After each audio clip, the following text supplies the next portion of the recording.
په افغانستان کې پر کوربه ټولنې د کډوالو د راستنېدو سخت فشار. د ملګرو ملتونو پراختیایي برنامه اعلان وکړ چې یوازې په 2015 زیږدیز کال کې شاوخوا 2.15 میلیون تن افغانستان ته راستانه شوي چې ډیری یې تش لاس خپل هېواد ته راغلي دي. دا بنسټ ټینګار کوي چې د دې کډوالو راستنېدل پر کوربه ټولنې سخت فشار راوستی دی. هغه راپور چې نن د ملګرو ملتونو پراختیایي برنامې لخوا خپور شوی ښیي هغه سیمې چې پکې کډوال راستنېږي له ډېرېدونکو فشارونو سره مخ دي او هغه ټولنې چې د میلیونونو تنو د جذب په هڅه کې د اقتصادي ننګونو، وروستي زلزلو او اقلیمي بدلون سره مخ دي.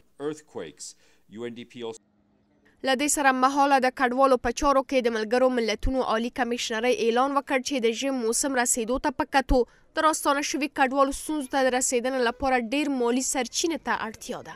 با توجه به هشدار ملل متحد درباره بزرگترین موج بازگشت مهاجرین به افغانستان و همزمانی آن با فقر گسترده و سرمای زمستان، اقدام فوری نهادهای بین المللی برای فراهمسازی سرپناه و نیازهای اولیه حیاتی است. همچنین کشورهای میزبان باید برای جلوگیری از بحران انسانی گسترده از اخراج اجباری مهاجرین در فصل زمستان خودداری نمایند. با توجه به شرایط شکننده افغانستان و نزدیکی فصل زمستان، اقدام سریع و هماهنگ نهادهای بین‌المللی برای تأمین سرپناه، غذا و خدمات اولیه حیاتی است تا از وقوع یک بحران انسانی بزرگ جلوگیری شود.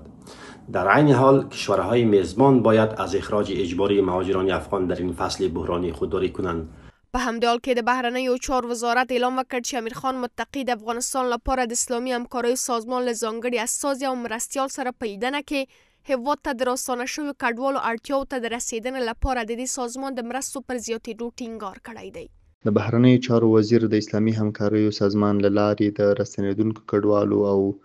وروستیو زلزلو له قربانیانو سره د مرستو له امله مننه وکړه او د یاد سازمان مرستې د افغانستان د خلکو لپاره ارزښتناکې وبللې. د هېواد د بهرنیو چارو وزیر د افغانستان اسلامي امارت لخوا د راستنېدونکو کډوالو د ښه مدیریت یادونه هم وکړه او زیاته کړه چې د ژمي پر رسېدو سره به په دې برخه کې لا زیاتې همکارۍ ته اړتیا لیدل کېږي څو د کډوالو خوندیتوب او